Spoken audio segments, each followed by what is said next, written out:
Alright, we're live again for our last match for tonight. A very late one because we had to wait for the winner of the match between Jani Siekkinen and Babken Melkonyan. And Jani came out victorious, beating the Romanian on the hill 8-7.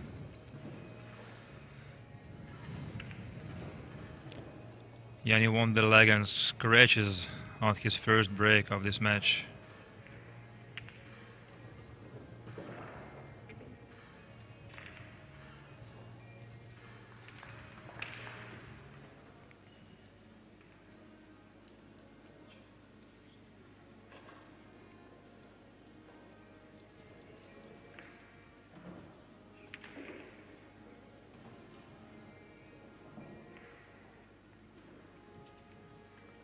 Well, hello and thank you those of you watching us. I see there are still plenty of you, like about 200. And maybe some more coming. This is the last chance round. So the loser is out, the winner is through to the single elimination. The draw will be later tonight, I think shortly after this match ends.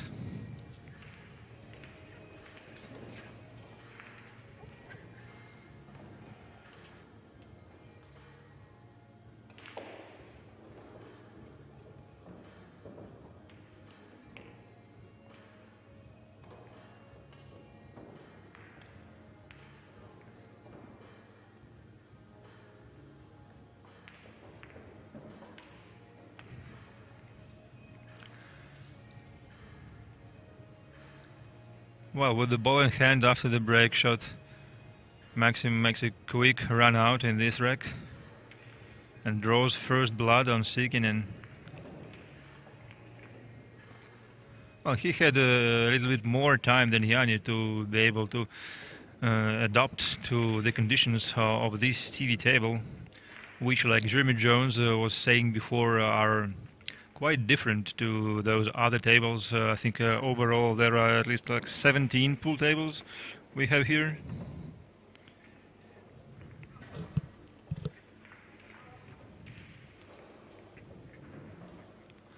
So let's take a look at Maksim Dudanets' first break of this match, how he manages to deliver the shot and what outcome he gets.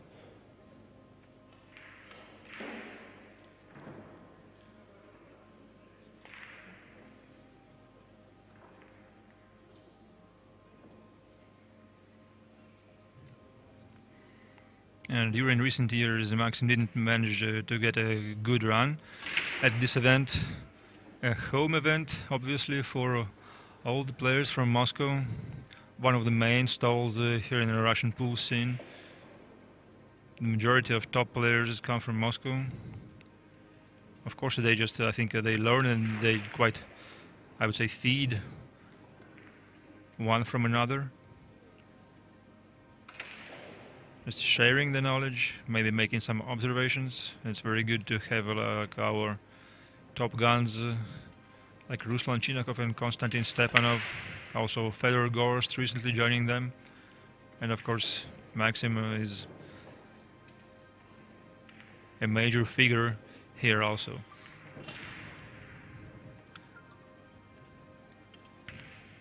Well, Jani Siekkinen, the player from Finland, he's a great fighter.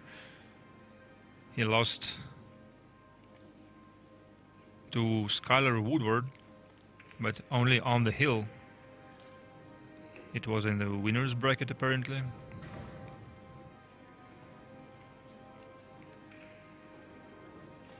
Well, I don't think the 8 passes to any of the pockets, maybe just goes slightly by the 10, not sure about that.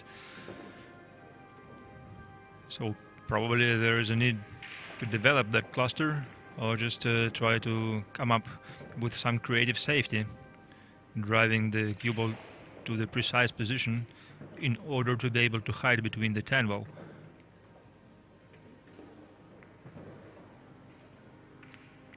Well, of course the 8 ball is available to the far corner pocket, but the position should be pinpoint there.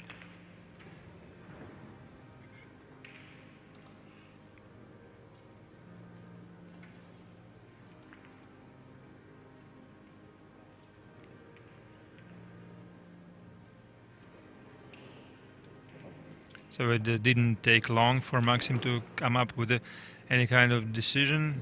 Oh, that's brilliant. Totally brilliant. Just you look at this position play. This is the option I was talking about, like playing the 8 to the far corner pocket.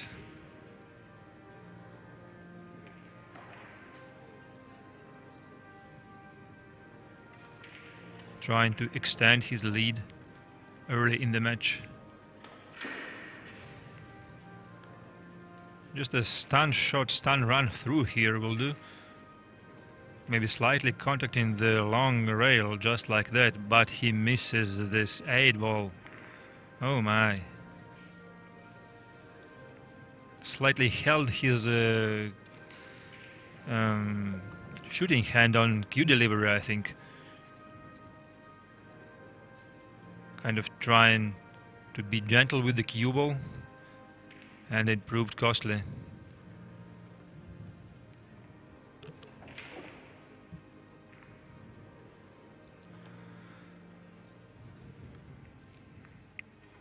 Oh, Jani a little bit overran his cue ball, so he's almost straight in on this 9 ball, and he will have to come up with a good draw shot with plenty of side.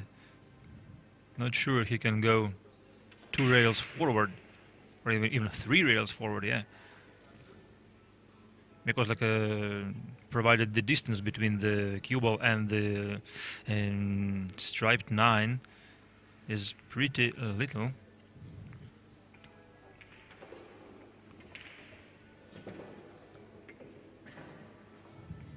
So here goes the deep draw. And you see, the left side English was required to reposition the cue ball closer to the 10, and Siekkinen coped with that one.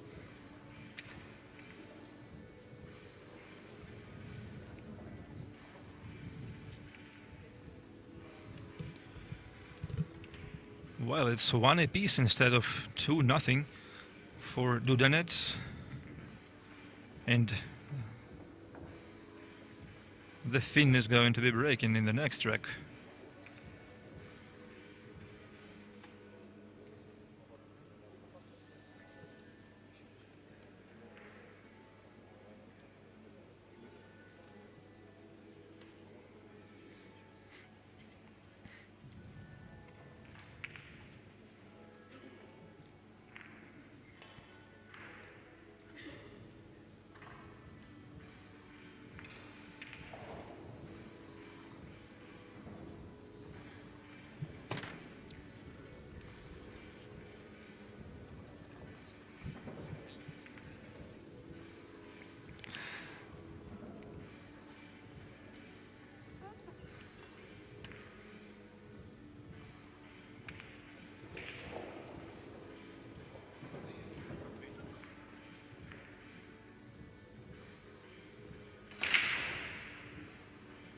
Well, uses some body on the follow through and loses the cue ball completely.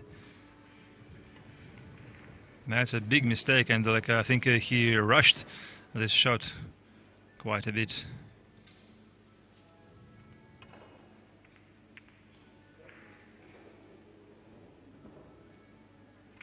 And actually, this is not the first time Jani is featured at the main TV table. He was here 2 days ago. Oh, sorry, yesterday. Because this is only the second day of the event.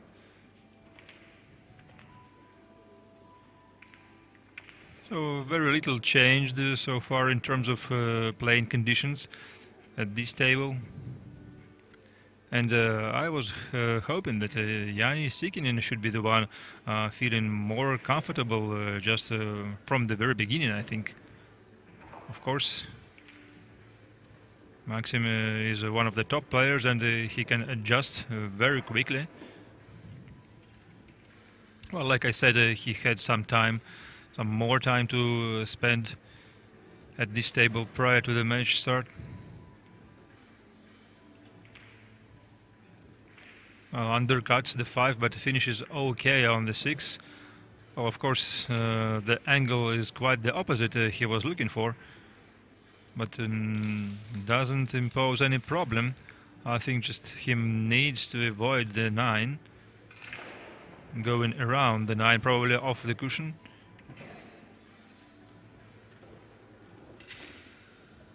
And he miscues. Oh my.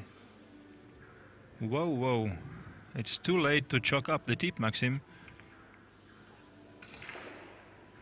That's another big mistake.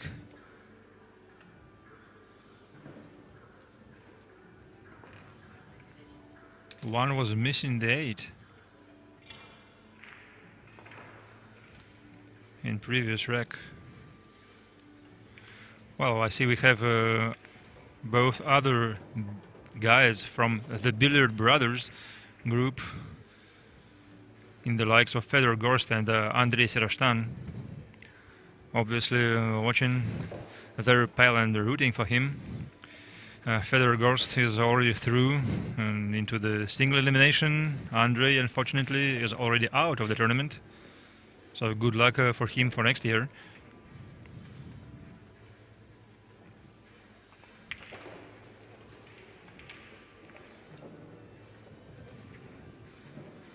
Well, just a slow roll on the 9 would give Siekkinen a perfect position on the 10.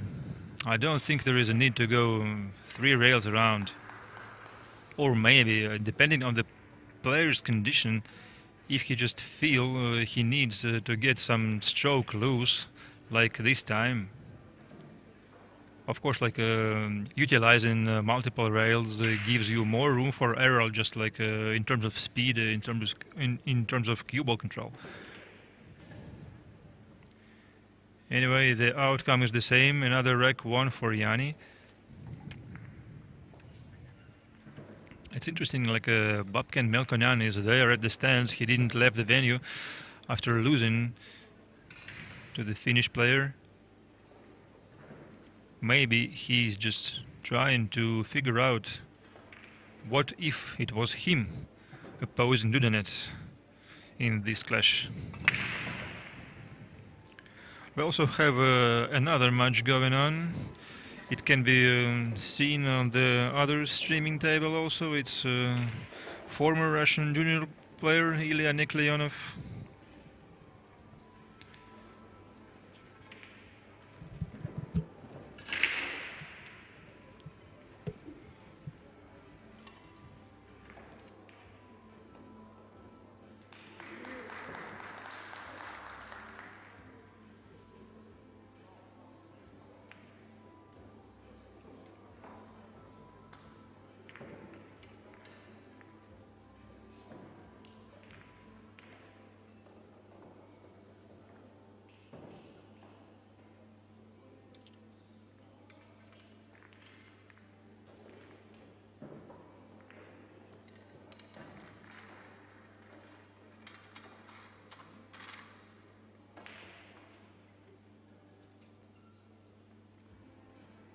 Yeah, we're live. Cool, man. What's up, Michael? This is just a pleasure to be here. Yeah, don't introduce yourself first. Just let our audience guess who joined me here in the commentary booth. I give you like 2 minutes or so. Okay. So just we're looking to see your guesses in the chat.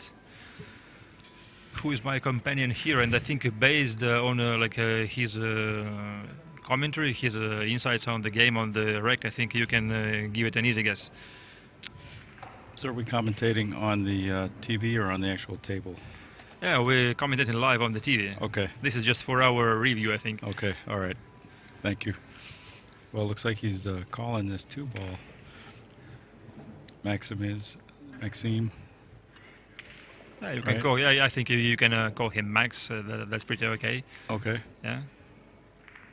It's going to be a nice shot here if he makes it. Well, he overcuts it and he left the shot for his opponent, I'm sure. Oh, no. Probably the 2-ball rolled a little bit too far, right? Yeah, I like how soft he hit it. That was he controlled the cue ball. In case he made it, he would have had a pretty good shot on that 3-ball.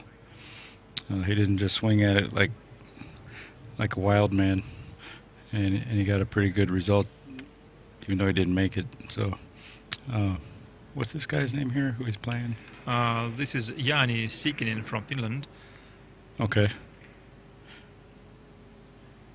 Yeah, he looks like a Finn. Yeah, he is one.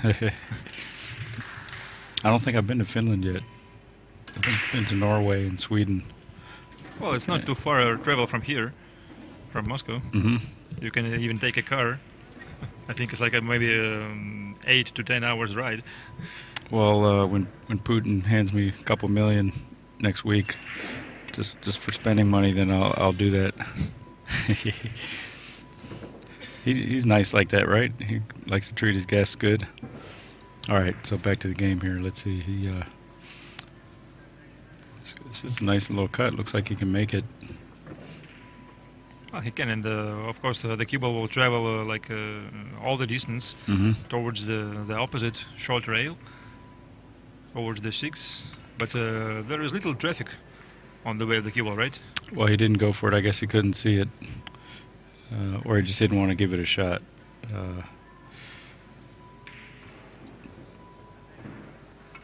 It's not so super easy hitting the ball real thin with spin on these tables, you know, unless you really work on it and get used to it. It takes a few minutes, and that, because when you hit the ball thin, you have to be more accurate because the contact point becomes smaller. Because when you're off just a little bit, it has a bigger impact on where you hit that ball. Yeah.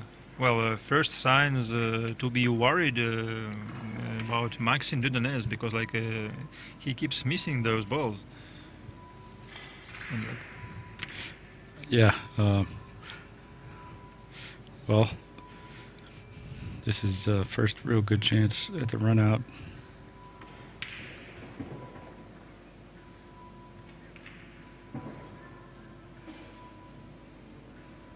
How old is this kid? Jani, you mean? Yeah, Jani.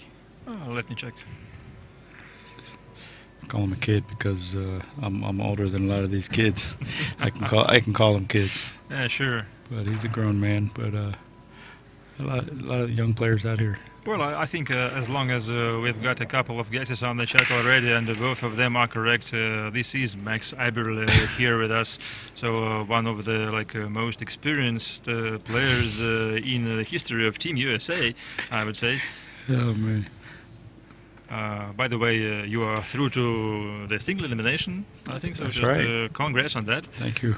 Yeah, that's very nice. Yeah, I had to work an extra match. I came pretty close to getting there against Ruslan, and he played great. And well, actually, you were leading in the first part of the match. Yep, he came back and made it a real close match. That was a fun match. I think that was recorded, so people can go back and watch that. Yeah, sure. Yeah. All right, Jani is 32. 32. Not a kid anymore. So he's like basically coming into his prime as a pool player. Like once you hit 30. So what age do you think you could call the player's prime? Like 30s? Yeah, 35 is like. Because we've been talking about this a little bit with Jeremy before. Nowadays, all the cue sports seem to get younger and younger. Yeah. However, the experience, if you keep playing and playing, I'd pick a guy in his 30s, if not 40s, to win. All things being equal. I mean, I guess there's no age discrimination. The balls don't care. Due to deeper experience, first of all. Yeah. Yeah, the experience. You've been in your body longer. You know how to do things. You know how you operate. You've seen a lot of situations. You know how to think positive. But I tell you what, I'm impressed with these young kids. Like, look who's number 1 in the world, Josh Filler. He's 21. Yeah. And you know what, that happens. Sometimes you get these champions, and they don't take too long becoming a champion.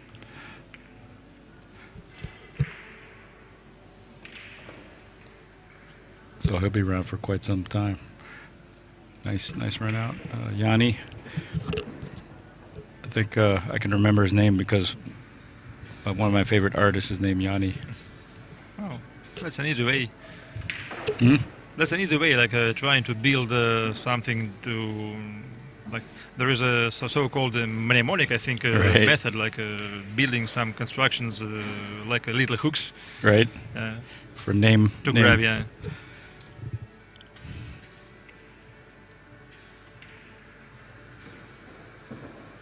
Yeah, that's good pool playing music. If someone's interested in having some nice practice music, just put Yanni in YouTube or whatever and listen to some of his instrumentals. It's good for practice. Well, Siekkinen scratched on his previous break shot attempt. It's 3-1 here. How old is Maksim? I think he's 21. Yeah.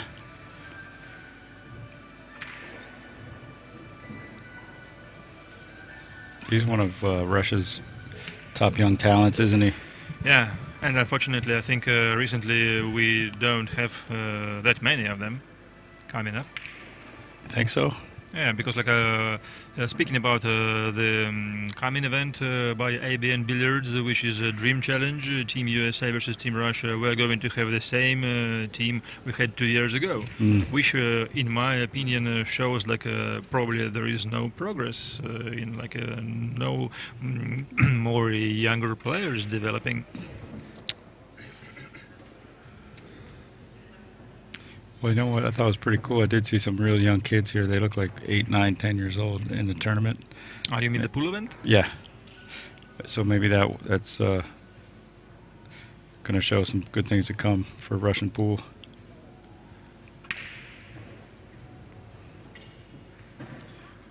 Well, there is a decision to be made by Maksim Dudanets in this position. Yeah. He can see the ball, but nothing to do with this, I think, in terms of attack. Yeah, because it's pretty tough even without the 10 ball sitting there. So elevating would make that cut shot really, really tough. Needs to go for a very thin contact, I think. Well, leaves a shot. Of course, awkward bridging once again over the 8 probably. But and I don't think the 2 passes the 7, right? Correct. Yeah, he could lay up on a good line for a combo if he was to cut this in. Well, right, it's almost straight in, right? Yeah, but can he make it without scratching? Looks like he can.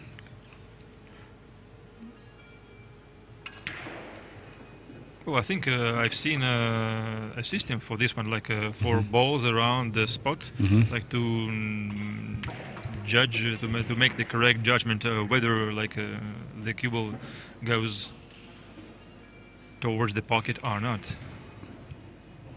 That looked like a safety attempt and a well, pretty nice one, but right now I think the 1 ball is playable. Of course, the cue ball position is not easy. Like almost frozen to the cushion. Yeah, it makes it kind of tough to see the edge of the ball. But you can see a little bit from that, the way it's on the rail on that side. But it's playing a little conservative here. Well, it leaves an easy response, like a 2-rail kick.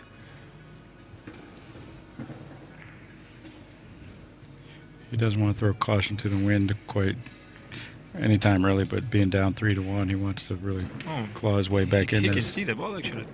Yeah.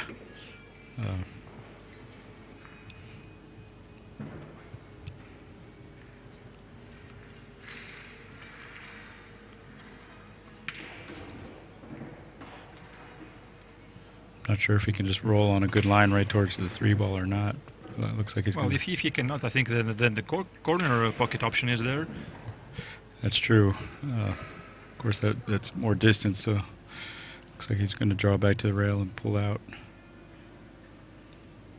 Yeah, looks like it.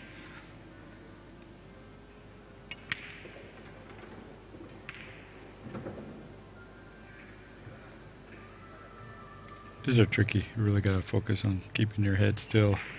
Just give it a good stroke.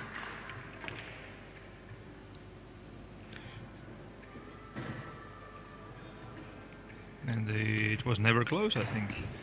Well, those are so tough because you don't want to hit that corner on the right-hand side. And then sometimes that makes you push it out a little too far. Well, don't get me wrong, guys.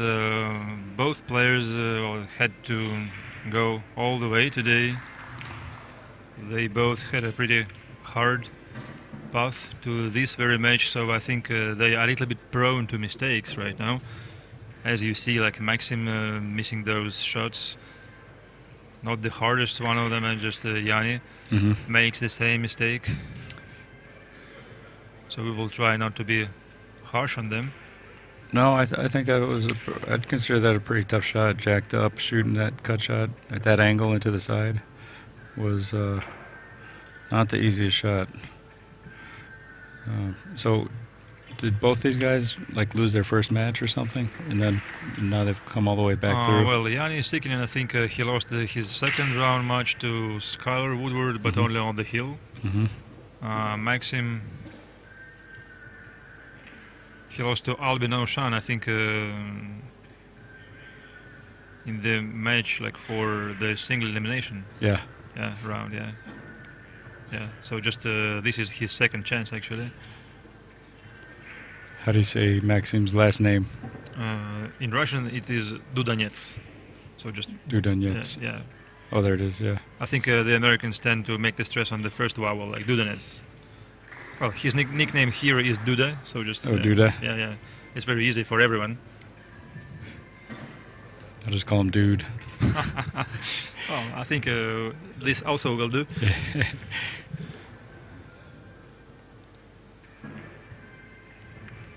And just a slight roll here using the bridge, the mechanical bridge, or the rake. Didn't like to stretch on the 7.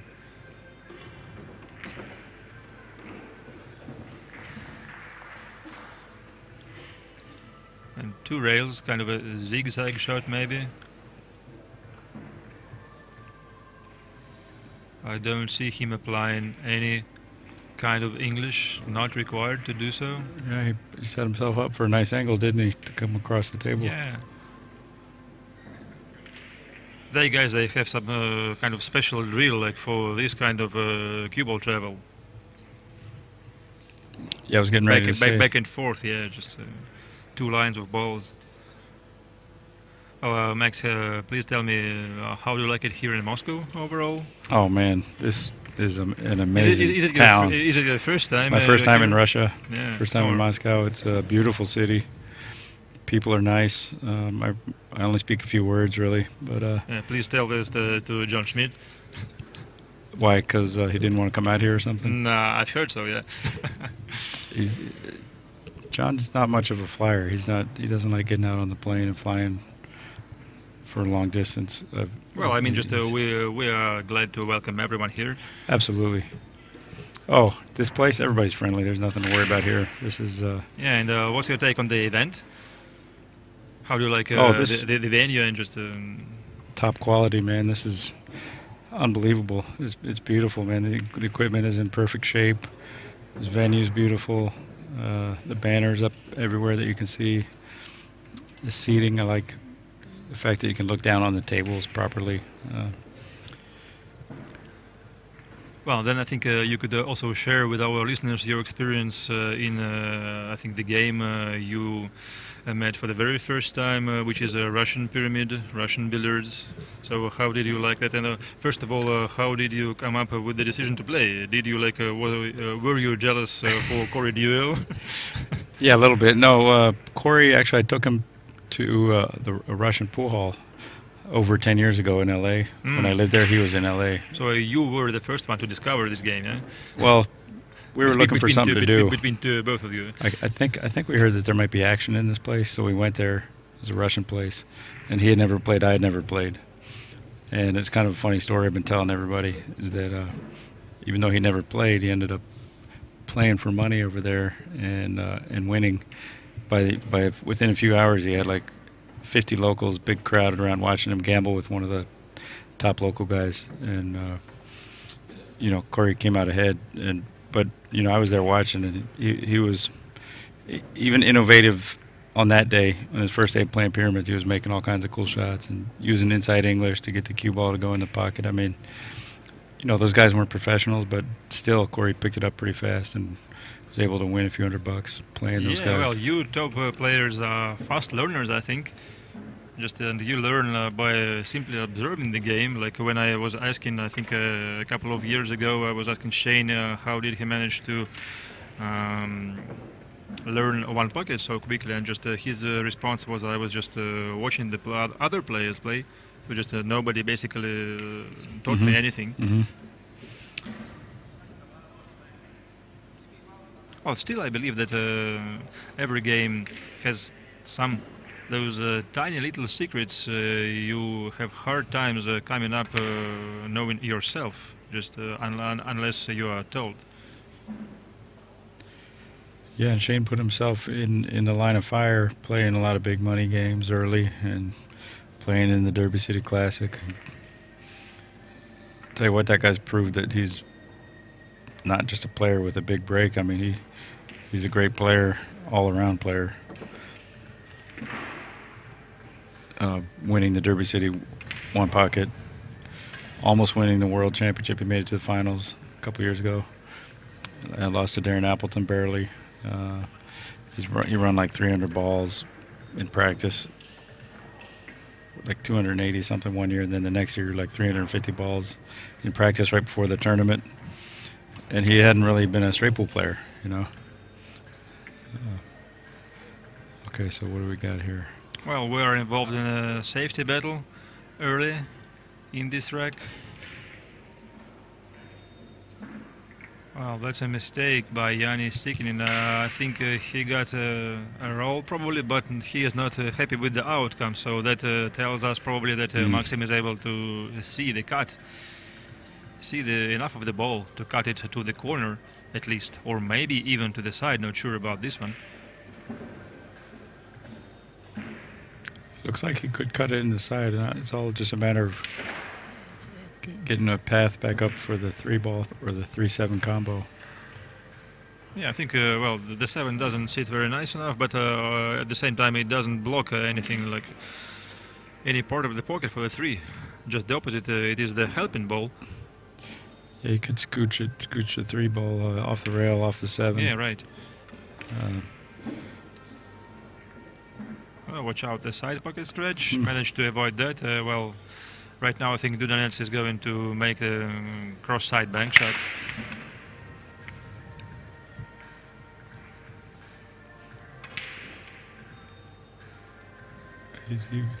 He's even checking out the cut shot, just slice it in. For you listeners back home, if you're going to bank this ball cross-side, you got to aim a little wide. So to the left side. Does it stick only to the diamond table or whichever? Well, really any table, because when you cut to the left, it's going to put right on the object ball. See, so he just avoided all that. And the beauty of that shot is the position he played, and you know that was.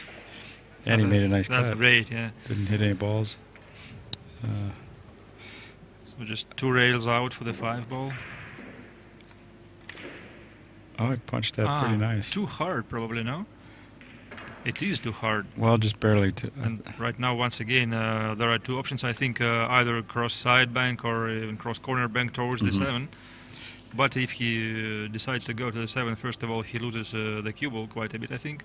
And then just he is not guaranteed with the position of the 5-ball after that.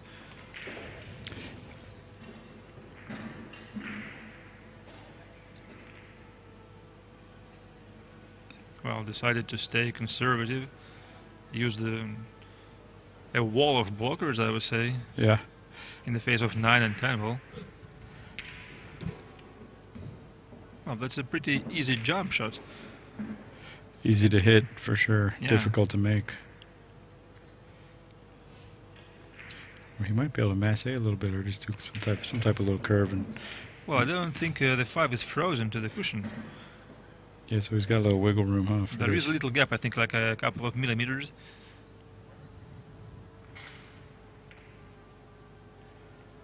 Got to be so accurate on these shots.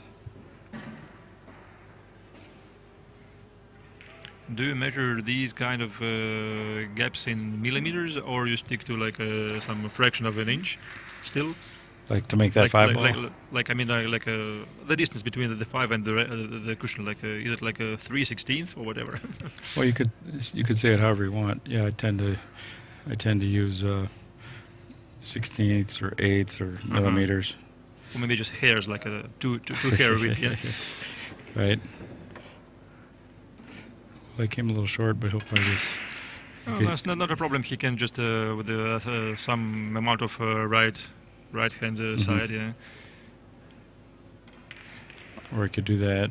Go in the opposite direction, just around the traffic. Due to the gap between the 8 and the 9, he manages to do it very precisely.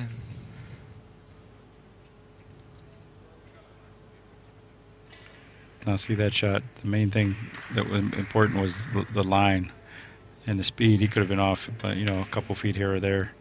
But as long as he had a good line, he'd be in good shape here.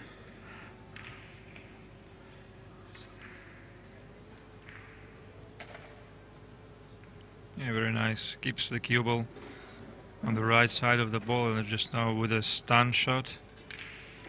Yeah, he can gain a nice position on the 10. And just he manages to get back all these racks he wasted in the beginning by missing those object balls. Nice left-handed shot by Maksim. Yeah, it's a good skill, isn't it, Michael?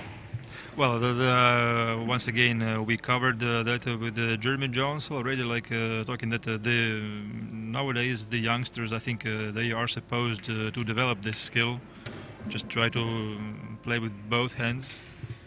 How good is your left-handed play, Max?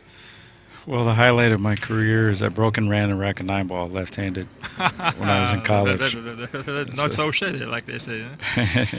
So, and I work on it from time to time. Wouldn't say I'm like Ronnie O'Sullivan, perfectly switching back and forth. Yeah, he's a genius at the table. And Efren is famous for being really good both right and left-handed. Another genius player. Yep. But it's definitely a good skill to have. And when you do it, it actually improves your right-handed game, or whenever you practice opposite-handed, because it fires off the other side of your brain. Yeah. And then it improves everything that you're doing, your abilities. That's according to some scientific articles. Yeah, that's true. Some research. Just any activity, actually, not only at the pool table, but if you switch your hands once in a while, maybe like I don't know, eating or whatever. Well, I wouldn't recommend trying this while shaving, though. Or you can get cut pretty badly.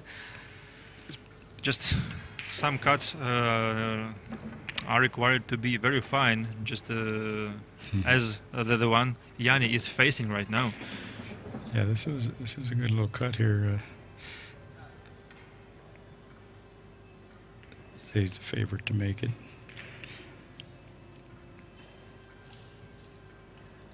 Hit it with authority. Yeah, and right now he is the favorite to win this rack, I think.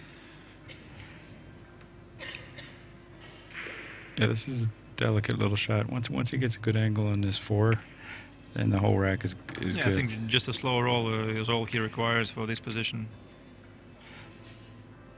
And then just with a little bump of the short rail, he is perfect on the 5. The 6 is sitting there.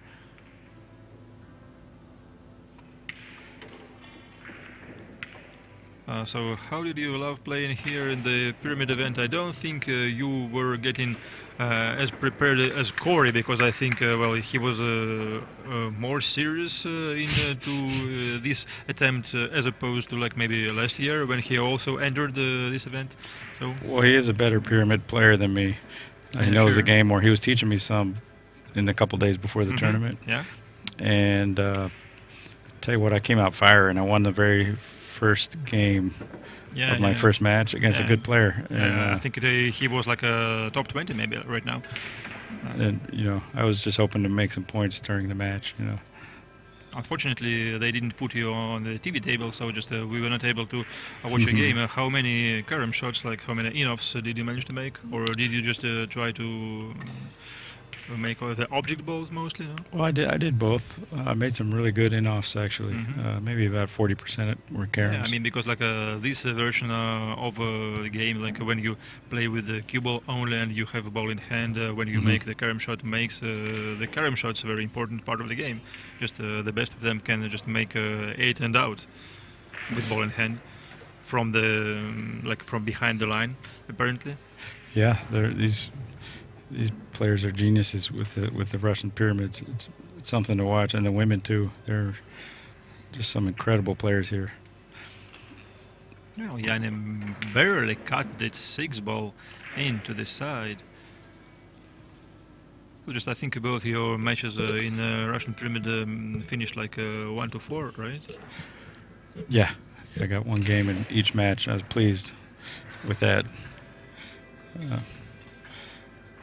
It's fun, man. It's satisfying. When you make a shot, any shot, in Russian billiards, pyramids, it feels good. Makes you proud, right? Yeah. Well, actually, the country where Jani is from, they have a version of a Kaiser game played with 5 balls only at the 10-foot table. There are no in-offs, only object balls, but you can score multiple points like by making a bank shot or a carom, or all of the all in one, like maybe 3 scoring more points like making the ball by making the bank shot and also the carom. That's the most. And this is the finish game. Yeah. And the pockets are real tight, right? Yeah. They are. I think they are a little bit like a millimeter or 2 tighter than they're at the pyramid table. You know, I've heard about this game, and I've always thought that was one reason Mika Immonen became such a great player. I think that was a good head start. You know, like. Well, he's worked real hard on his game. He's been a great player for a long time. Very nice control of the cue ball by Dudanets here, but did he manage to pocket anything? Nope.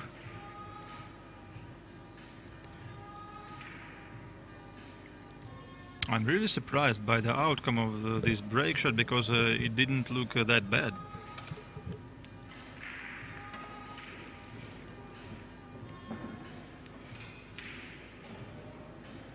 I feel like this guy could be a cousin or a brother to Brandon Schuff, the American really? pro player. They Well, got a similar look. Yeah, Brandon visited us last year. That's right. When he was in contention for the Mosconi Cup team. Mm-hmm. And actually, it's very nice to have you being here in the squad. Could you please tell me a little bit more on the selection process? I mean, I had the impression, based on the description, that after the boot camp between the 4 of the players under Jeremy Jones, the captain and the vice captain were just going to pick the player. But I think recently I read somewhere that you had to win some kind of a qualification event and beating like Justin Bergman twice in the end, right? Yeah, at the last match, because they did a double round robin. Double round robin. So it took all day. I mean, we started at like playing 10 a.m. 9 ball apparently, right? and went till like 3 in the morning. Yeah, playing 9 ball. So we did races to 5. You'd have to win 2 out of 3 sets, and you had to do that twice with each player. And then if it came to a tie, which it did, then we had to play 1 race to 5 to see who got to come to Russia. So between you and Justin, right? Yeah. And he's a great player. I mean, I was playing good that day, and I was breaking good. And it was a good, very competitive match. He's been on the Mosconi Cup 3 times already. I mean, he's an awesome player. Love his game. So Chris Robinson is fully deserving of being here. He's a great young player, junior champion, collegiate national champion. Well, I suppose we're going to see him at the Atlantic Challenge Cup if he qualifies by age. I think so. Same goes for Michael Paris, I guess. Yeah, Michael, that kid's got a lot of potential. He's still real young. He's like 17, and he won the Junior Worlds. Yeah. And you're going to see a lot from that kid here pretty soon. Plays good.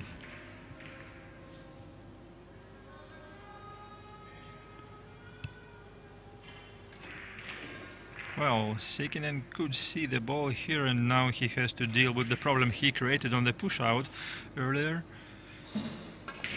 I'm not sure he can send like banking the 2-ball and staying behind the 3 with the cue ball.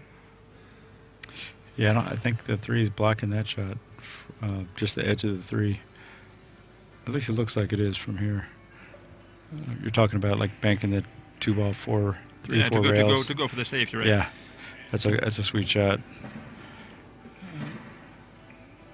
He's even studying the carom option, but it's very hard, I think, from this angle of attack on the 2. Just going straight into the 3 in order to pocket it to the side. Now that's a finish shot, isn't it? From that game. Yeah. What's that game called again? Kaiser. Kaiser. Yeah. Oh, he did your shot, so he could see the ball. He couldn't quite see it enough to stick behind the 3. He quite lost the 2-ball, but I think he got a roll. Just shaking his head, Jani.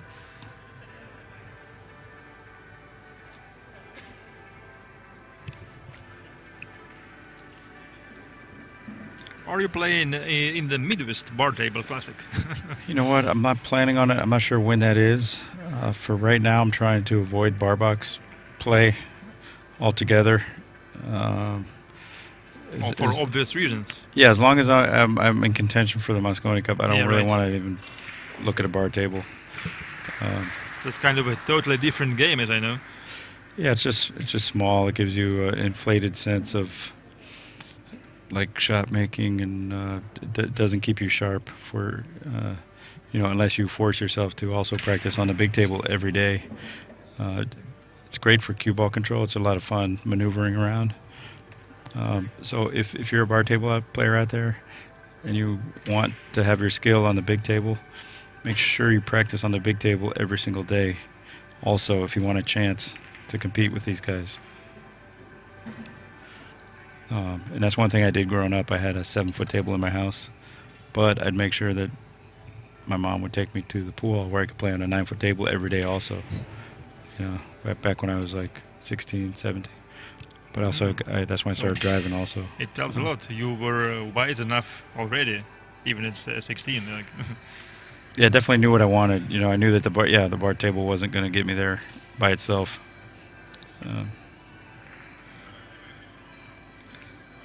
Well, Jani made a fine shot on the 2. Barely made it, but still made it. And well, I think the 3 goes to the side pretty perfect, but given his awkward bridging, he could easily miss it. Oh, wow. These guys are grinding right now. This is a tight match because whoever wins this is still in the tournament. The loser goes home, and it's the money match. So right. You can tell these guys are a little bit tight. They're trying to resort to their training and trying to stay loose, but also execute with precision. This is that's what it's all about right here. Do you think it is like a little bit more pressure on Jani because he is a foreigner and he had to spend something to come here as opposed to Maksim, who resides here?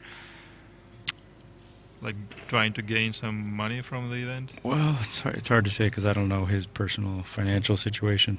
Like, but if money's tight and he needs this match to keep eating for the next week or so, then there's a lot more pressure. I don't think the situation is as brutal when it comes to eating. Or like sleeping in your car at the parking lot, like the hustlers of all days sometimes had to do back then. Tell you what, man, there's it's not an easy sport. You look at the golf tour, like the Nike tour. Some of those guys live in their car. Still. Yeah. Oh wow. It's all glamour and glitz and fame and tinsel at the top, but for the guys trying to get up. Even onto the PGA Tour, it's not always so glamorous. And the guys who weren't born with a silver spoon in their mouth. That's why I'm saying I don't know Jani's personal situation.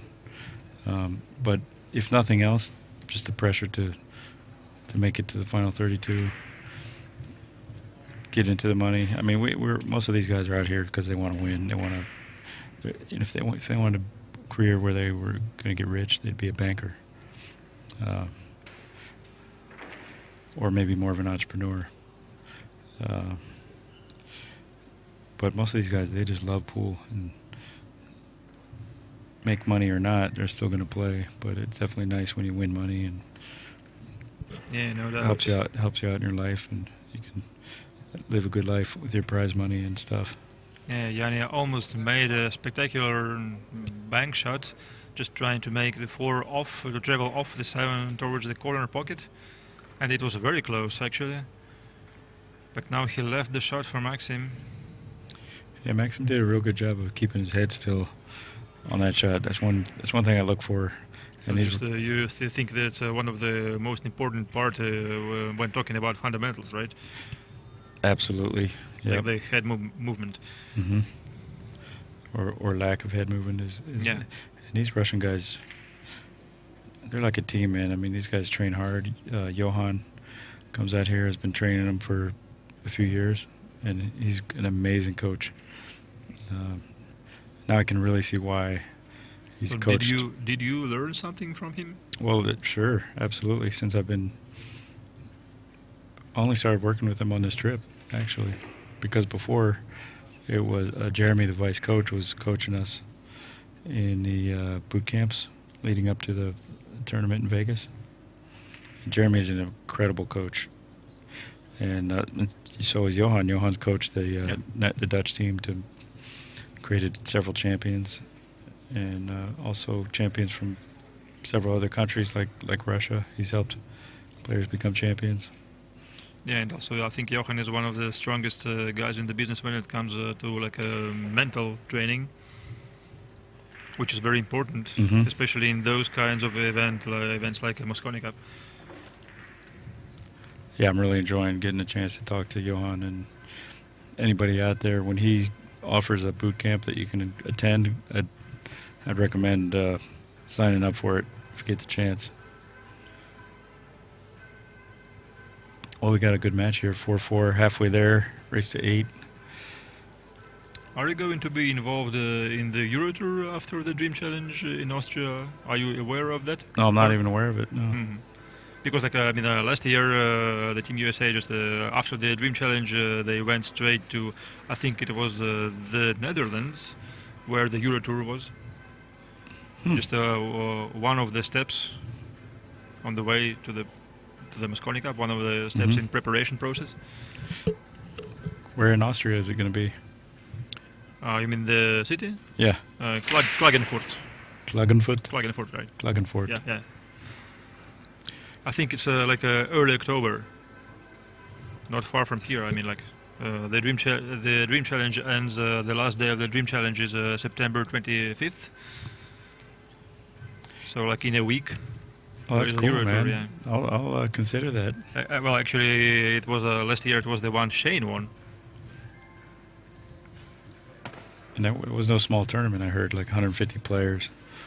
Euro Well, Tour. at least, yeah. Yeah. It usually it's maybe 170 to full field of 20 plus, 200 plus. Wow. Yeah. And the most of them are as tough as these guys who are playing right now.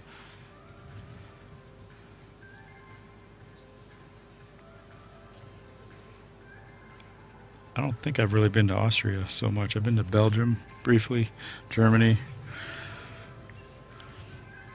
Austria would be cool because my last name is actually Northern Austrian, Southern German. I think it's pronounced Ebele, Ebele or something. I think it's in Germany. it's both Eberle in German and American or English, right? Well, what we call it Eberle, and they say Ebele, Mhm. Eberle. So I don't know. I can't even pronounce it properly in German, but it's similar. Yeah. So what part of Austria is it? Is it Northern Austria? I'm not sure about the geography. Well, Yeah. that's a foul shot. They hit the by 7. Maksim, yeah. I tell you what, when it's 4-4, race to 8, this is when you want to really bear down. Not that you weren't bearing down before, but this is when you want to really start pushing towards that goal line because you don't want to be playing catch-up at the end. So if you get an opportunity, as with every game in a match, really these days, you got to take advantage of every opportunity, run out every opportunity you have. So you mean you don't like trailing? Well, because I think well, in some sports, maybe athletics or whatever, there are sportsmen who believe that trailing is better, just because you can see the leader as opposed to leading. When you just have to push yourself and you don't know how far the guy is behind. yeah, no, there's something to that. A lot of players are they get motivated by being down in the score. But here's the thing: you might not even get that opportunity to make a comeback. The balls might not just roll your way, like on the break. Yeah, right. Here and there. So you really got to take advantage of your opportunities to be a real consistent winner.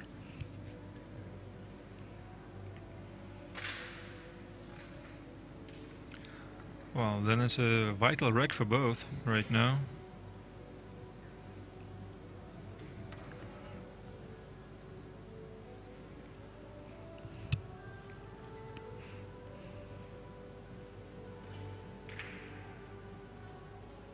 Very tough shot to hit that with inside English and make the ball. Does he get a roll, yeah? And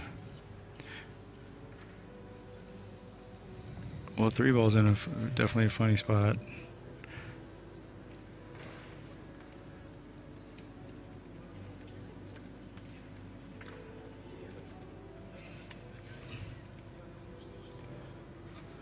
Question is, what's going to happen even if he makes the 7 ball?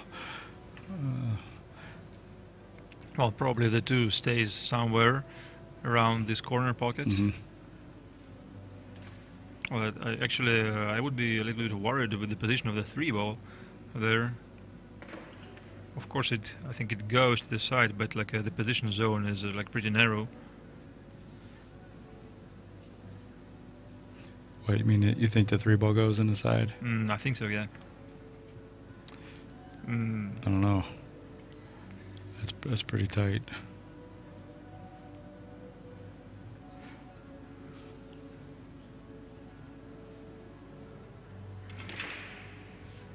I think he went for the 7, Mm-hmm. trying to make some kind of a carom shot.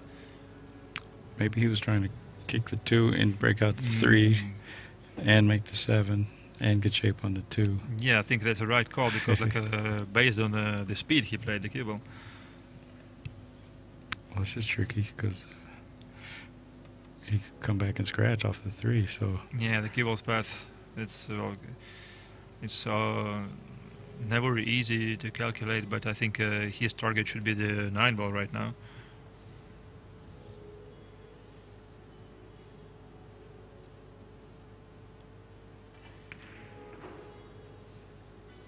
Misses the 9. Went for the shot, but now he's in trouble. mm-hmm. Oh, the one rail kick is there, but once again, I think the scratch is there also. And I'm not sure he can even go 2 rails. What about going 3 rails around, trying to brush the 3 ball just a little and maybe you call in the 7? Looks like he's going up and down. That's another foul ball by Dudanets. Makes contact with the 5. Thought he had room. Did he try to hit the 3 ball directly? I think he was just going up and down, maybe with a little inside, reverse the cue ball off the end rail. I'm not sure what he was doing. Well, once again, I think these are signs of fatigue, building up on both players. Tell you what, they're faced with a tricky rack right here too. So. Well, this one I think is easier for Dudanets because the scratch is not on anymore with the 3 ball repositioned slightly. Mm-hmm. Except hitting that point is a possibility too. If he kicks into it like this, he could hit the point and then just not even hit the 3. So that's dangerous if he comes in on that side of the ball. Well, maybe just once again the good idea is trying to hit the rail before the 3 and just once again just slightly nudging it. Yeah, he uses a slow roll makes the contact.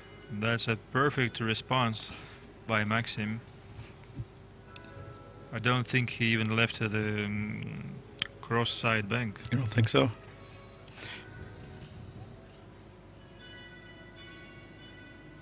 I think he might fire at it, but the problem, I mean, part of the problem is he has to elevate so much. And it's a thin shot. If he does make it, it's going to be a good shot. Oh no, he doesn't have to elevate too bad. So yeah, he listened to you on that one. I'm not sure he calculated that point contact, the point of the side pocket, and the rebound. Maybe just was hoping for the cue ball to travel further away off the ball. Might have been a blessing in disguise, because he could have left a 3-9 combo if he just put Max down on the end rail. Off angle combo. Maksim is trying to keep the position as it is.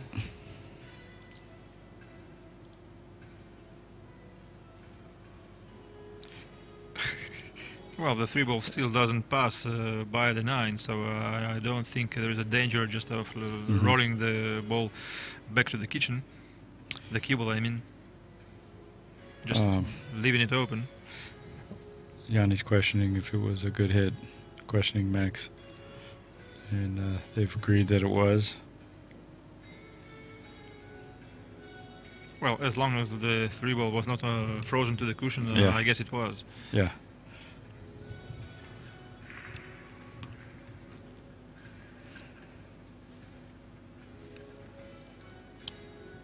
Yeah, just like that. Rolling the cue ball towards the head rail. He could play the 7 with the cue ball. He could curl. Yeah, that's a shot from a Russian pyramid, and Maxim Dudanets, he was raised as a pyramid player first. I think he spent several years at that game, but then he switched to pool.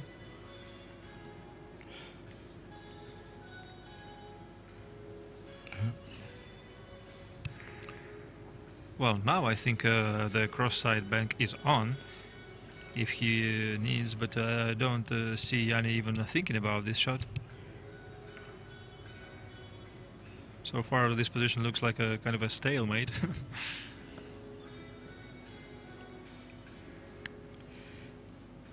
Pyramids would be fun to play on a pool table. They kind of do. They have this game called Scratch Pool. Yeah. Did you play this game? Oh yeah, I played that game, and a couple Russian guys came to the States, and I played one guy, a friend of mine who's actually from Russia, and he just put on an exhibition when I played him. It was beautiful, just automatic. Especially these pockets are so much bigger than a pyramid table, so it's like playing on buckets for one of these guys to play on like a diamond, to play scratch pool where you scratch an object ball off the cue ball every time.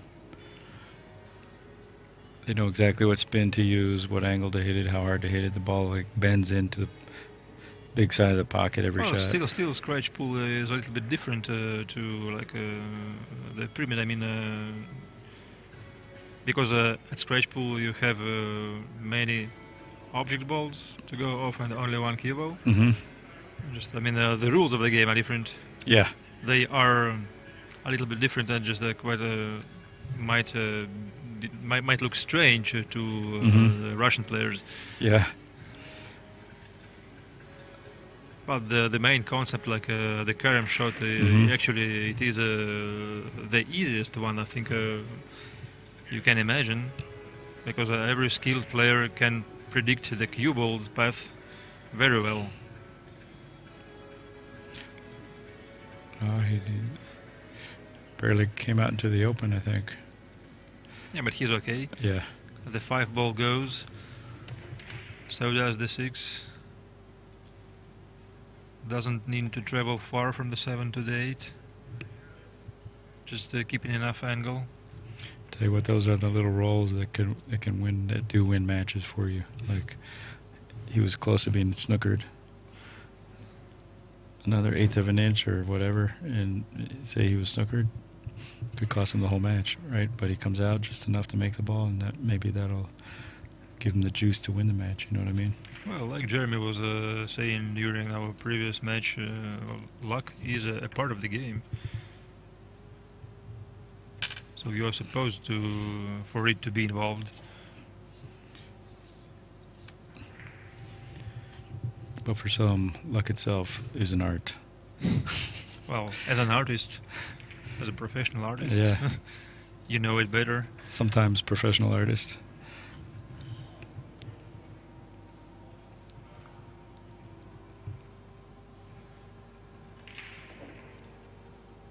Unless you're talking about playing pool as an art. But no, yeah, actually I've done art professionally too.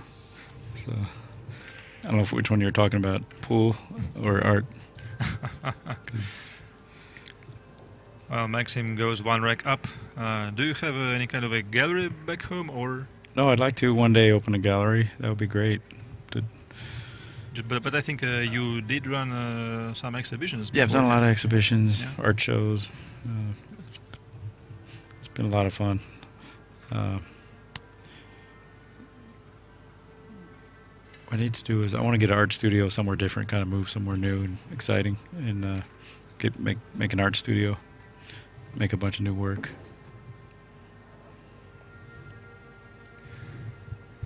Well, Maxim is up and breaking.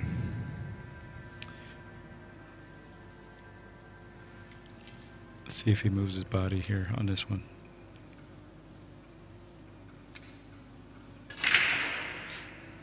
Well, he hits them much harder than the majority of players we have seen at this TV table. And Jeremy was like mentioning this. Most of them were utilizing only the hand stroke, just not implying that body movement and just not using that much speed. Right. Yeah, that's like why I mentioned it. Even at the likes of Niels Fine, who, like Jeremy said, rarely do this. He moved to the rail, so just kind of reduced some speed of the cue ball on the break shot. Yeah. Just move the cue ball to the side. Yeah. So just it's to the short rail, and I think it's a little bit weird, seeing Maxim not figuring this out so far. That he just all he needs on the break is just reducing the speed a little bit. Jeremy worked with me on my break before I came over here to commentate with you. So watch out, everybody. Tomorrow I'm coming after you. Oh, nice to hear that. Yeah. We'll keep an eye on you. I think all of you guys have been working on your break a lot, like Jeremy was saying that about Sky and Dylan.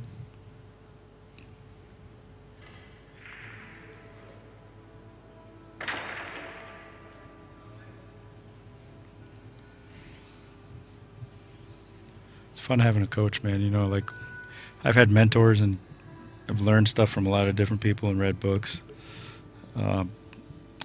But haven't really had like a coach who's there watching me and is kind of out there for me, you know what I mean, as they are for the other teammates. Yeah.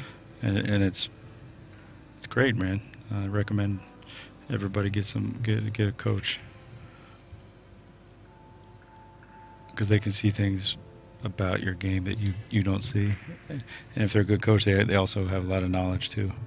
And you know, it's good. Well, I believe that even you cannot afford a coach or just you don't have one nearby, a very good means of learning more about yourself is videotaping your game.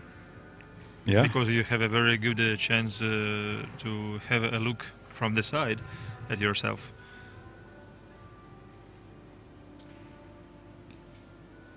Well, Maxim is for another jump shot, 2 in a row. Missed the previous one. What makes that one? He handled the cue ball real good, the way it bounced like one time and then it landed right by the one ball. It was a pretty good speed. And he might have a chance here to make the 2 in a good position here on the 3 if he can slide over just a little bit to the right.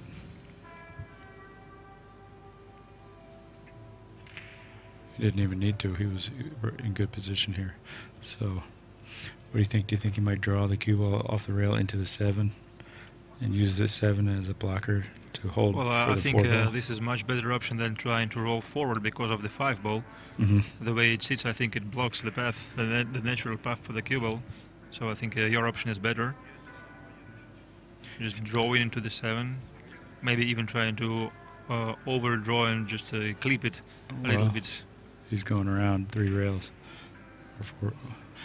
Well, he managed to avoid any kind of a kiss and well, gets a roll once again. Of course, Jani is unhappy about this one, about the miss not leading to anything he can capitalize on. That's a good shot to practice. That inside English, shoot the ball down the rail. When it's not quite on the rail, you got to make it real accurate. Yeah, and you get to study how your cue deflects actually on this kind of shot. And it changes with the environment, with the cloth and the conditions. So Max might be hitting that shot real good at the Baza pool hall where he plays. Which is, by the way, my favorite pool hall in the world right now. Oh, really? Yeah. Oh, thank you very much. I think it's the best pool hall in the world.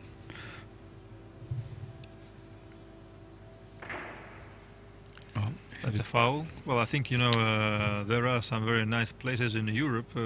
At least I've seen the pictures, but unfortunately recently, and this fact makes me sad, of course, there are many pool halls closing around the world, like and in the USA, I think there are some places with deep history, like 30 or 40 years old, that are closing, which is pretty unfortunate. I think, well, maybe I might be mistaken here, but the only new, I would say, pool hall in the North America is Griff's, I think, Billiards, which opened recently, and like the majority of them are closing. Yeah, I think it might have opened a couple years ago. That was actually a renovated pool hall. It used to be called Pool Sharks. It was there for like 30 years. But it had gotten so out of repair, and the owner sold it. Mark Griffin bought it and put a lot of money and care into it and turned it into a beautiful room. I also play at Good Times Billiards in Las Vegas. That was also a renovated pool hall.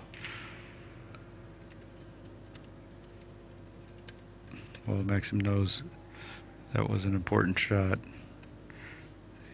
He'd like to extend his lead there, but that was a long shot. And I don't know how, if that 8 goes in the side, this will be relatively easy run out if he gets good shape on the 6.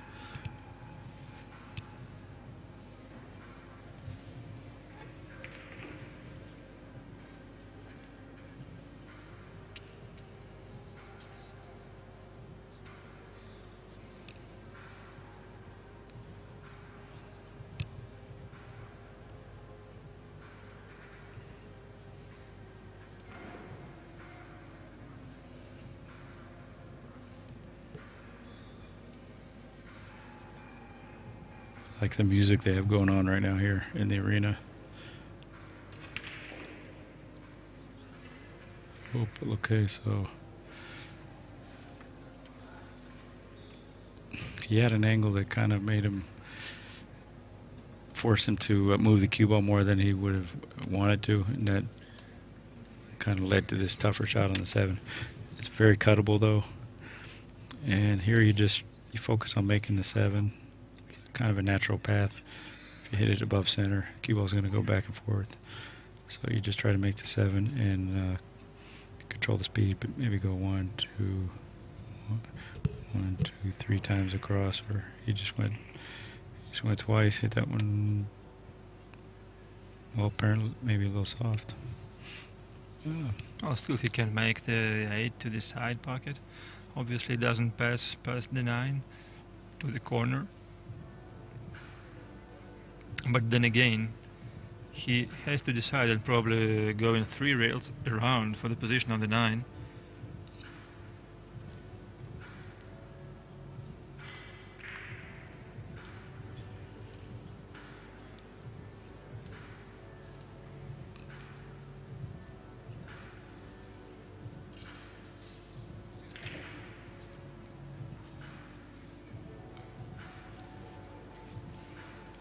Table's fast, ladies and gentlemen. You kind of have to underhit most of your shots and then let the ball tumble into position, and you just got to really get keyed in on that speed, because it's so easy to overhit the ball by a few inches or a foot or two if you kind of just resort to your normal table speed. So now we're involved in the same kind of battle we had before in this wreck around the 3 ball. Mm-hmm.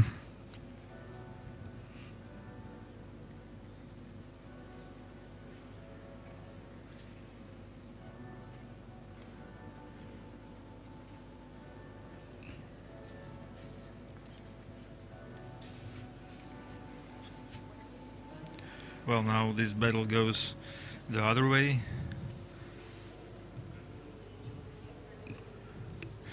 Well, there's a chance here. He's thinking about rolling it in the side. It's pretty small margin of error. If he wants to cut it up in the corner, the pocket plays a little bigger, but it's kind of a long, pretty thin shot. So he's got to hit that one really, really good also. But you can give it a better, cleaner stroke, and you have that ball. That ball has a little wiggle room up in the corner, but he's still looking in the side. He could even bank this, or he could play some kind of safety.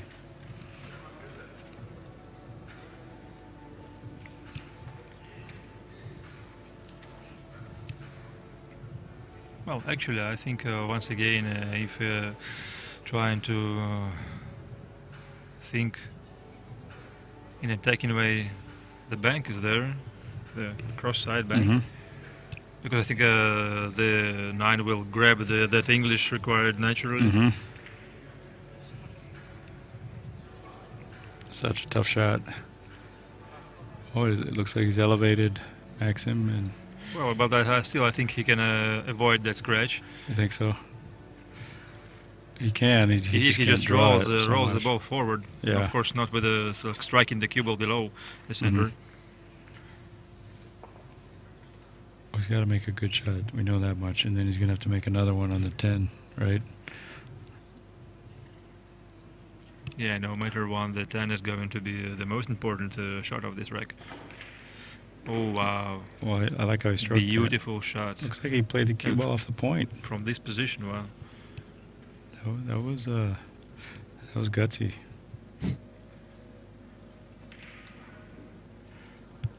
A nice way to win another wreck, Max. I think Jani is going to take his time out.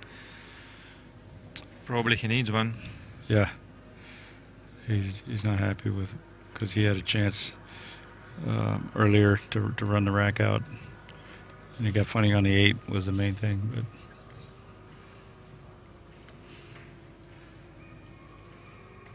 okay, just we're going to interrupt a little bit for to advertise our next event by AB and Billiards, which is the Dream Challenge coming up from September 23 to 25. So just you can stay there and watch our teaser promo.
So we still have the Finnish guys watching this game. Kim Laaksonen, Kasper Matikainen and Heikki Vanhanen, who lives in Moscow right now. I think he works in the Finnish embassy. That's pretty cool. So 2 balls down. Well, it's quite a break. He's got a good shot on the 2. He's just got a tricky little tester, even though the 3 ball's near the pocket. He's got to deal with the 10 ball. Well, I think the path, the natural path from the 2 actually leads to the corner pocket, so he has to beat this somehow. Mm-hmm. Probably put some draw on it, but you want to avoid like low left so you don't go Too far, right? into the 5 or 6. Well, he put a little bit of low left, but controlled the direction very well. Oh yeah, that's a great shot. It really So, was. Right now, 1 rail and back to the middle of the table for the 5.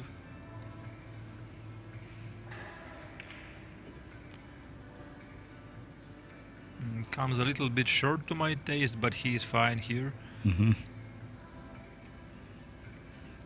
with the way the 6 ball is positioned, especially. So maybe 7 to the 9 is. Oh, okay. The 8 is also there. Sorry. So this is not going to be a problem.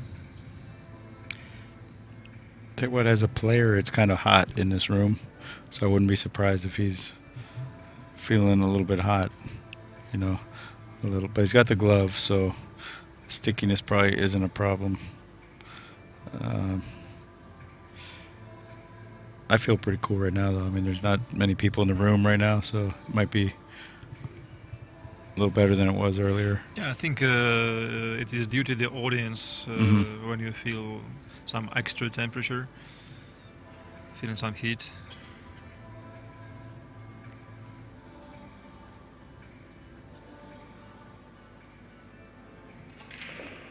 Well, actually, neither today nor yesterday I felt that it was hot, but well, I wasn't playing myself.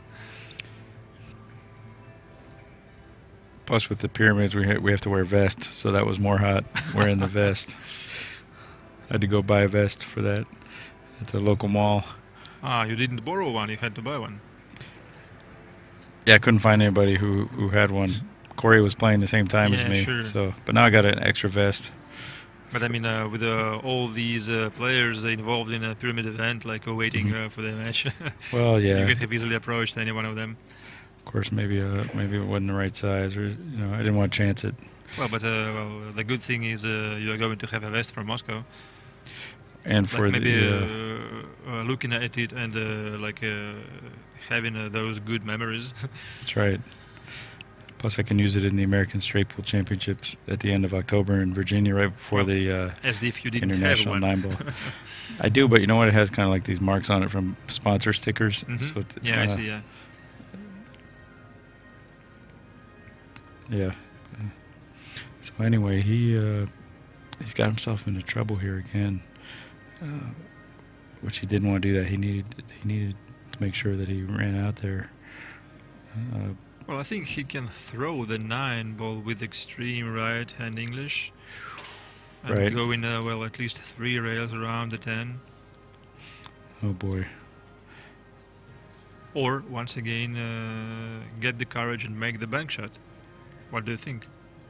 Yeah. The only problem is the cue ball's flying around. It's going to go up to the other side of the table if he makes that bank shot. I really like the bank shot option now. What are you Because going to do? it allows you just to compensate the cut angle. And just to keep the cue ball. Oh boy. Yeah, I mean, I like it too because you're giving yourself a chance to win, and you're not letting your opponent. Yeah, he requires the anything. being direct down. That's a nice shot. With position. Yeah. That's great. Great. Kudos to Jani for the decision and Yep. That was a great job. Tell you what, even though you're not supposed to be in trouble, when you put yourself there, you got to do your best to get out of it. You know what I mean? You first of all, I think you have to have the guts to do so. Yeah. Sometimes just like that, like somehow you screw up position, like once every rack, and now you're forced to do something a lot harder than it was supposed to be, and you just can't get out of that little mode. But how you handle that is going to really affect your bottom line in terms of how much you win, how many matches you win. I mean, if you just grind it out, you can win a lot of matches that way. So Maksim Dudanets is breaking, looking forward to extend his lead and to go on the hill. Once again, doesn't take any of the speed of his cue ball, but now, well, the result is much better than at his previous attempt at the break shot. I liked it. He kept the cue ball away from the rails, hit it pretty square, had the right amount of spin on it, so it stopped. And here he is with a nice shot on the one. A little tricky with the speed control. Well, I think he can easily land on the short side of the two ball, just where he pointed on the table. Yeah, I think you're right. It's, main thing is just concentrate and make it and feel the speed. Oh, he's got that very loose grip. Similar to Ruslan Chinohov has a loose grip. Do you think Maxim's is looser? I guess so. Yeah?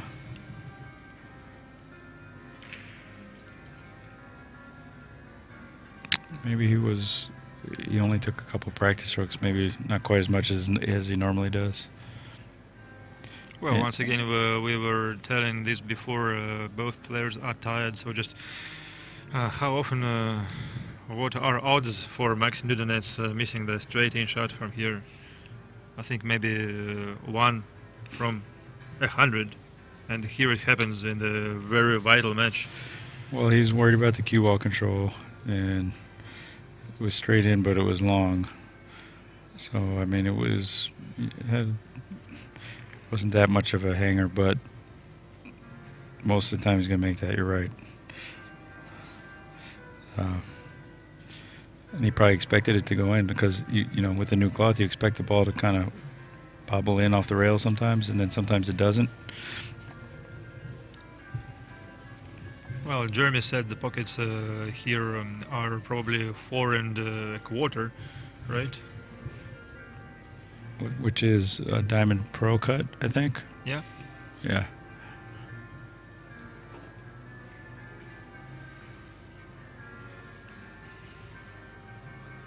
But definitely, once again, like Jeremy was saying, the pockets at Baza pool hall are more forgiving than here, right? I think so. Of course, the cloth is extra new on these tables, so some of the balls will slide in. You know, they have a diamond 10-foot table at Baza. Yeah. Which is awesome. I think, once again, I think this is the only one in the whole country. You know, he's only built about 20 of those in the whole world. Greg Sullivan. Only 20? Approximately. He told me this. I saw him a couple months ago. He's a super nice guy. Oh, that's a good kick. Watch out for the scratch.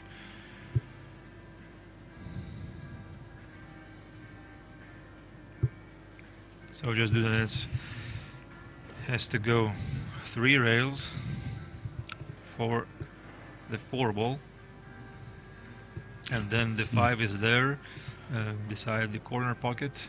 So I think any kind of a shape on the 4 will do. Well, he's got an option to draw it also 2 rails zigzag, but yeah, it looks like he's going forward. Yeah, like from this distance, I think going forward is always easier. That was a nice path right around those balls. Good speed. And the position is great. That's a game-winning shot because now here he is in line, and if he just keeps a good angle, stays in line. This one is a perfect angle. It's a little bit thin, thinner than it looks. So he's got to make sure. This is similar to the one I missed against Ruslan Hill. Mine was thinner though, and I juiced it up with a ton of spin. and I ended up deflecting it a little too much. So here, maybe if he can stay closer to the vertical axis of the ball, he'll be okay. He put a little bit of spin just to run it around over there. Now does he have the angle to punch it off the rail here to come out for the 7? Or maybe just roll forward a little bit, if he doesn't. Oh. It's about perfect. He could just stop it and draw back for the 10, or he could draw back here and then pull over. I think just a stop shot will do here, and the 8 will proceed to the side pocket. Or maybe a stun to the long rail. Mm-hmm. Not required, yeah. And he will go right now 3 rails around for the 10.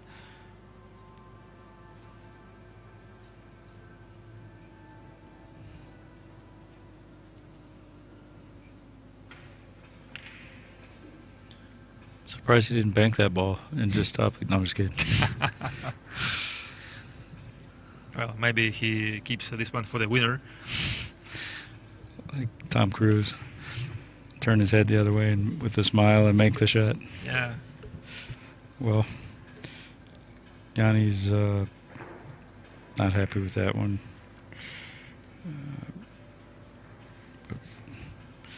Meanwhile, Maksim has a little breathing room to win the match because now Jani has to win 3 in a row. Yeah, and Duda is on the hill. Yep. And even if he breaks and runs, Maksim is going to be Of course, yeah. He's got breaking. at least one chance, yeah. Yeah.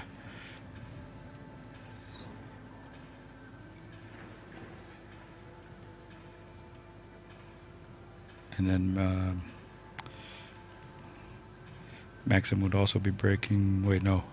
Hill would be Jani breaking, right? If it makes it to Hill, Jani would be breaking. Yeah, right, yeah. So then the lag would come into play. He won the leg, yeah. Yeah. Pretty much all you can do is cross your fingers, you know, just break and run here, and hope the other guy doesn't. I do like the bridging on his break, like not using his fingers, but... Yeah, I like it because it's solid. But maybe he uses this one for extra elevation, or... Was he using open bridge, or was it closed? I think it's open, but like this form. Oh, that's interesting, yeah. The elevation part I like. That's a closed one, yeah. Okay, closed, yeah. I call that the billiard player bridge. Mm-hmm, yeah. Because that's how they elevate, with getting up on the side of all their fingers. And it's pretty solid. That's what you pool players can do back home. You can use that bridge for follow shots if you want.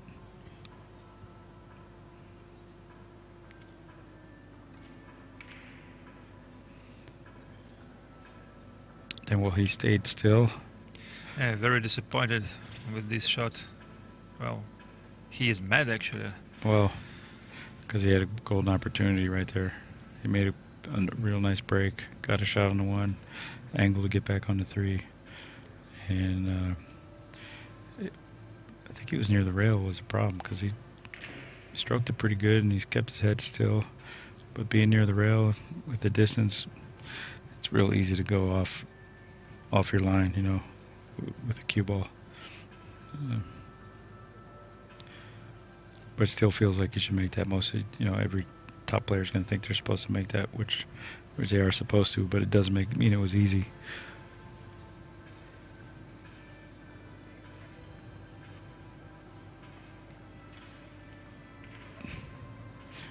Meanwhile, he's going to get a second chance.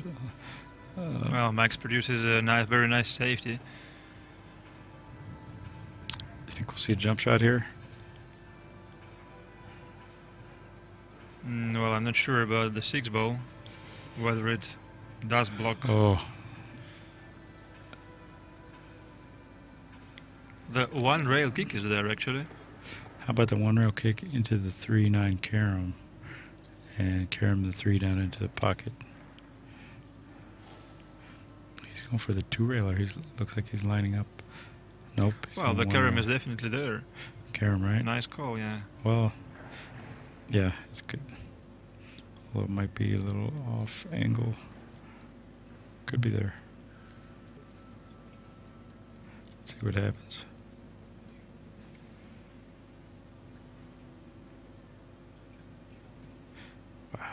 Softy hit that. Oh, that's a nice contact. Turned Now out foul. good. Although, you know what? This ball can be cut, but the Yeah, hard he part leaves the is shot once again. the position is the tough part. Yeah, right. The 7 is blocking and the 9 also. Mm-hmm. So maybe just the good idea is trying to send the 3 ball all the way towards the other side of the table. It's tough, though. Staying behind the 9. There's no room to stroke it, though, is the problem. Yeah, right. Maybe just kind of a dig shot or... Well, he's kind of doing what you're saying, but he's cutting off of the 3 and sending the cue ball around the table. Yeah. That's a good one. Once again, behind the 10 and the 4. Well, I'm sure the 9 is a blocker, and also the 8 might be.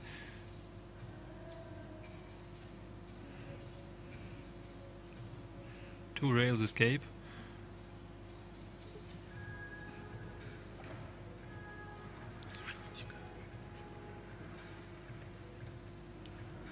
One, two contacts, yes, now foul. God, that was a nice shot. Yeah, very nice, and Maksim acknowledges that.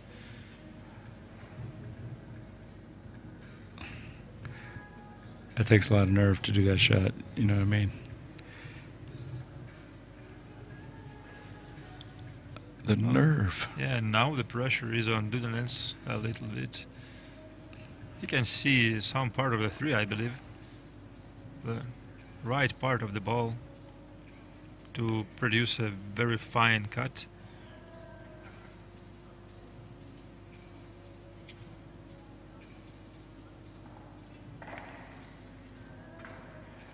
Hits it a little bit too thick. But once again, the position on the 4 is not a given. Oh boy, neither is the shot going in. So, it's what we call a tester. Well, if the 9 was not there, I like rolling the cue ball forward like for the cross corner bank and just once again going this way, but well, you see. No way, that was... Well, you see, Jani was brave enough like to go for this shot, and he managed to avoid the contact on the 9. But well, once again, the side pocket was there, and he was lucky not to scratch the side actually. But then fortune turned against him, and well, he caught the point. Well, Maksim's putting the has a chance to put the finishing touch on this match here. This is where you need to run out and put the match away. You don't want to let the other guy get back in the match. You don't want to let him back at the table. Well, that was, I believe, the shot of this rack and the shot of the match, obviously. Yeah.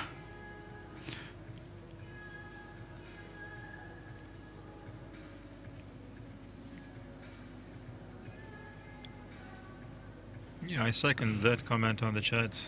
Fingers crossed you'll be on the team this year, Max. Hey, thanks. You know, I'm happy to be in the running, and if I do make it, I'm going to give my best effort to perform great. And it's an honor to be hanging out and training with the team and being on the team for this Dream Challenge, and to be here in Russia and meet you and Vladimir and all these great Russian people and players. And the hospitality is awesome. I mean, this is really cool, you know, because I live in Vegas. The Moscone Cup is in Vegas, so I mean, it'll be awesome. It's where I live, though, but it would still be awesome to be on the Moscone Cup. It's really cool, though, to be here. In Russia, it doesn't happen every day. It's a whole process just to get a visa to come over here. So it's pretty cool. Well, Max underran the cue ball for the 6 to the corner, so he has to go for the side. And that's a tricky shot. Oh, Duda, what the hell are you doing? Well, he knows he was supposed to put him away there. Like I said, you don't want to let the guy at the table. And, well, he didn't want to do that. So let's see what he's left. Jani. Can he see this Well, you know, ball? I think Maksim missed as many balls in this particular match as during the whole tournament, during the whole 2 days.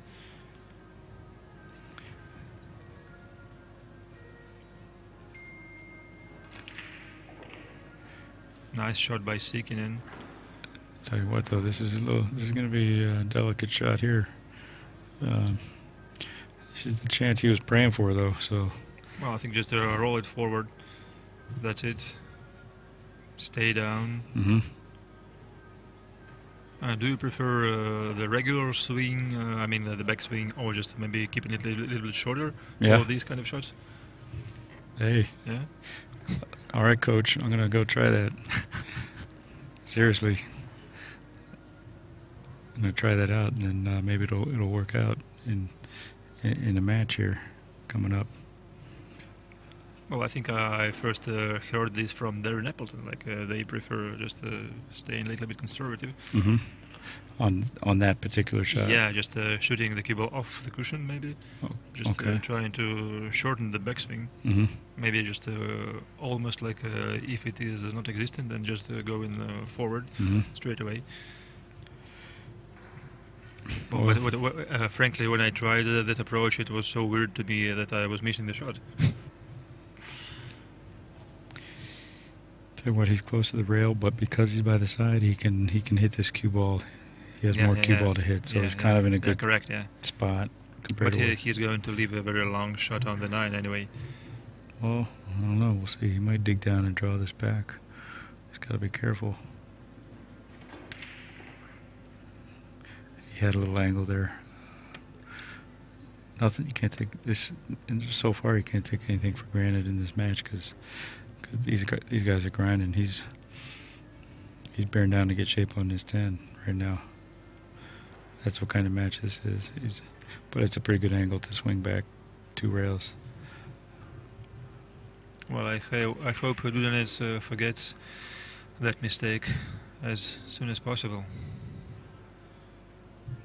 Well, he knows he had the chance here, so now he's crossing his fingers for another chance.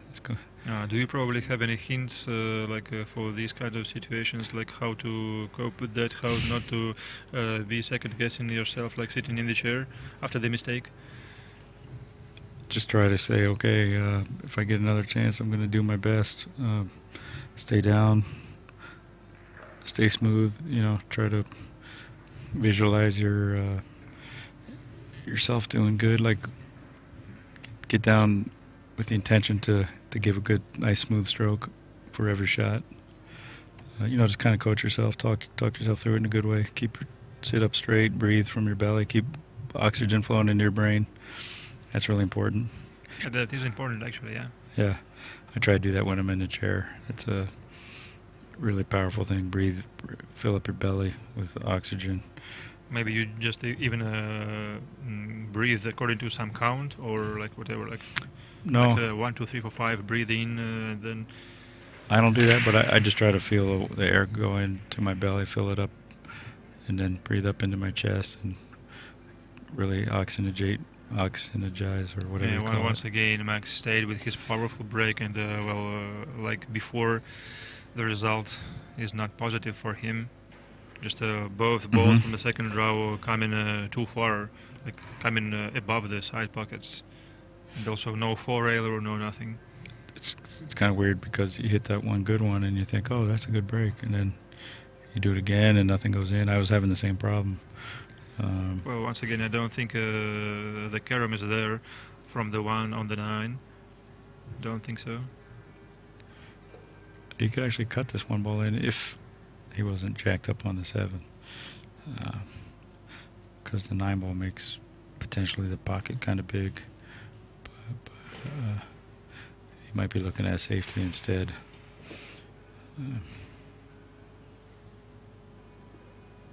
A push out.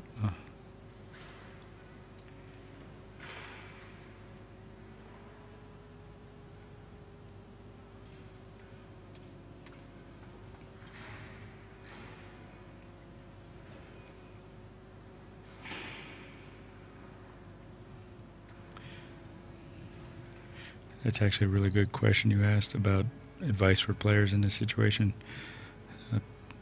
When you're playing one of these grinding matches where you're making mistakes, but also good shots, and it's kind of like a back and forth type of match, you gotta you got to realize that you're gonna have to fight this match out to the last ball, and you can't be crying about making just one more mistake, even though it was at the end. Well, you made plenty of mistakes in the match, right? So you're just gonna do your best to not make any more mistakes. But we call that winning ugly. Yeah, and there's a book also, called Winning Ugly. Also, I think another good remedy could be just trying to play, like they say, one shot at a time. Mm-hmm. Just Absolutely. trying to concentrate on every single shot, not thinking about like the overall score line or like or about all the environment around you. Absolutely. Each shot is its own entity. You plan it out. You figure out your stroke. You think positive. Go through your process. Because that's what you're doing anyway when you're playing good relaxed pool. You're just taking one shot at a time. You're just relaxed and focused, and it's flowing more. The concentration's easier. Your arm is more oiled up.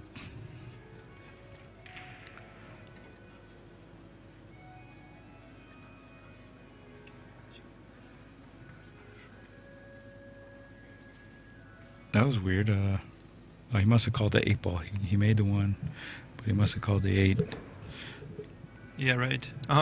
Which is why Max is at the table, but he's giving it back because he has that option.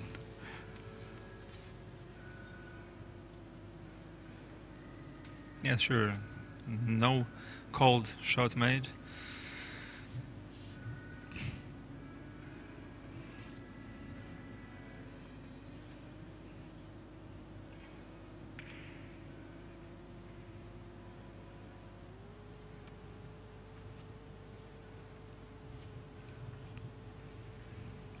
Oh, Jani, he has just played one heel match, and he's looking forward to be involved in another one.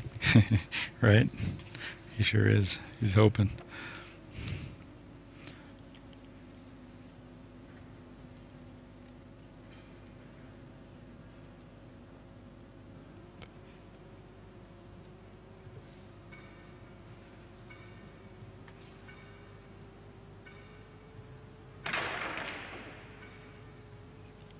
That's a great jump shot.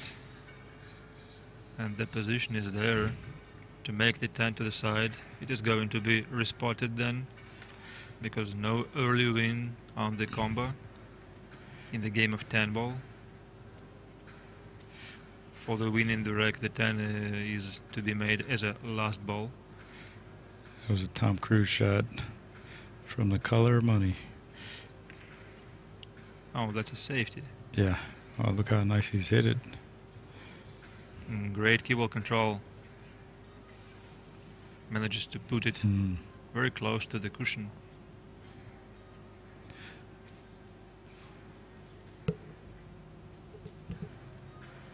I've been involved in a lot of these kind of matches. I'll admit it.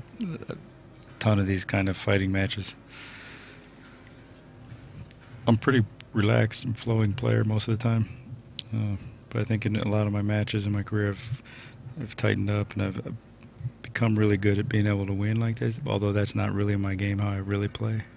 But it just got to the point where I had to learn how to play like that, But I actually, working with Johan and Jeremy, I'm actually getting a lot smoother out there in competition.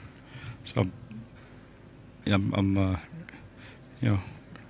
excited. I think any of the American players who have been working with Johan, they improved quite a bit recently, like during the last year or two. Yeah. Just look at Tyler Steyer and how good Skyler developed. And same goes, I think, for anyone, like even Shane McMean or Shane's a character, man. Like he's a great player. He's a funny guy, though. Did you get a chance to talk to him much? He's a funny guy. He's been playing great pool since he was a young teenager.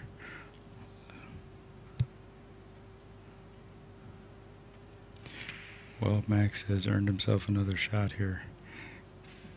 and he knows that he has to get out here. Yeah, sure. No room for error anymore. I mean, you cannot be wasting those chances, one after the other.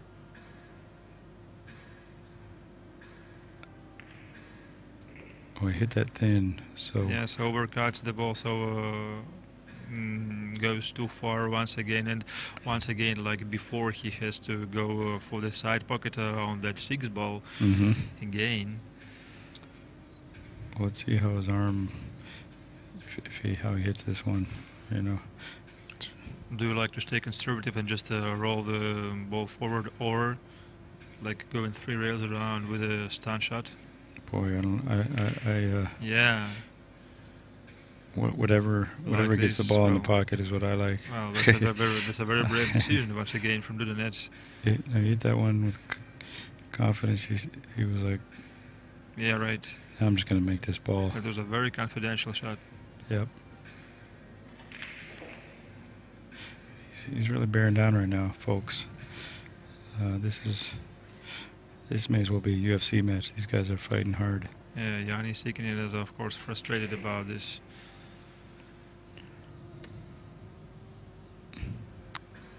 Can't take this shot for granted either. Yeah, right. You know, you gotta make sure you don't like hook yourself on the side pocket I think titty. as long as you let this thing in your mind about like the shot being easy, it can become the hardest of them all. Well, that's it. Maksim Dudanets is through to tomorrow, the single elimination, and tomorrow we start at 10 a.m. And please mind that we have our semi-finals. Both matches simultaneously are scheduled to start at 3:15 Moscow time, 3 p.m. Once again, 3:15. So many thanks to Max Eberle for joining us here in the commentary booth. Hey, Michael, thank you. We enjoyed having here. So once thanks again, for the comments, everybody. all the best for tomorrow and for the rest of the event. Thank you very much. And for the rest of the year as well. Spasiba. Very good. You say that almost as good as Corey does. And he's been here before I think he already. says Spasiba. Which one did you say? Can you say it for us? Spasiba. Spasiba. Spasiba. Oh, okay, there we go. That means thank you. You sound very Russian. Spasiba. Yeah. So spasiba to you. And, well, later. Good to be here, Michael. Thank you very much. A very nice German accent. Oh, yeah. Okay. Thank you.